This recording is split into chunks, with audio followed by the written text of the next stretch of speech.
Sarpampalli project ఏదైతే గత 4 రోజుల క్రితం 2 మహిళలు చనిపోయారో దీనిపైన ప్రభుత్వ యంత్రాంగం వెంటనే స్పందించి చర్యలు తీసుకోవాలని చెప్పేసి గత 4-5 రోజుల నుండి అన్ని మీడియాల్లో ప్రధాన పత్రికలలో ఎంత సీరియస్గా వచ్చినప్పటికీ ఇప్పటికీ పోలీస్ అధికారులు దీనికి సంబంధించిన దానిపైన ఇంత దర్యాప్తు చేసినాము, ఈ మృతికి సంబంధించినటువంటి కారణాలను ఇట్లా గుర్తించినామని చెప్పేసి దీనిపైన ఎట్లాంటి కేసులు నమోదు చేయబడినాయి ఏందనేది కూడా ఇప్పటివరకు మీడియా ముఖంగా కానీ ప్రజాముఖంగా కానీ తెలియజేసింది లేదు.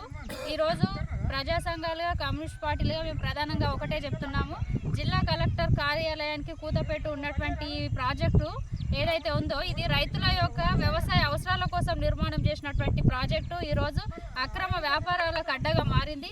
పచ్చని ప్రాజెక్టు చుట్టూ పచ్చని పంట పొలాలు ఉండాల్సింది పోయి ఈరోజు రంగురంగుల బిల్డింగ్లన్నీ కూడా మనకు కనిపిస్తుంది.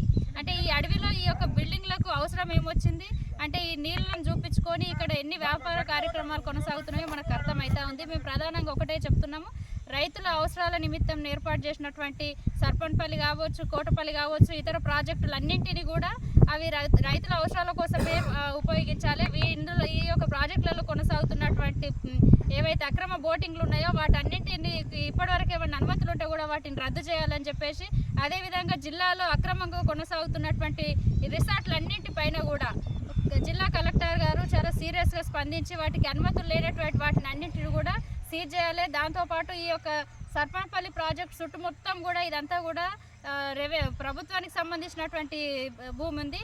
ఇదంతా కూడా అక్రమార్కులు కబ్జా చేసి పేద రైతులకు ప్రభుత్వం చేసుకోవడం కోసం ఇచ్చినటువంటి భూములన్నీ కూడా లీజుకు తీసుకొని ఈరోజు ఈ రకమైనటువంటి వ్యాపారాలు చేస్తున్నారు. దీన్ని వెంటనే ప్రభుత్వం ఆక్యుపై చేసుకొని ఆ గ్రామాల్లో భూమి లేనటువంటి నిరుపేదలు ఎవరైనా ఉంటే వాళ్ళకు హక్కుపత్రాలు సమర్పించి వెంటనే వీటినన్నిటిని కూడా ప్రభుత్వం ఆక్యుపై చేసుకోవాలని చెప్పేసి కూడా ఈ సందర్భంగా మేము డిమాండ్ చేస్తూ ఉన్నాం.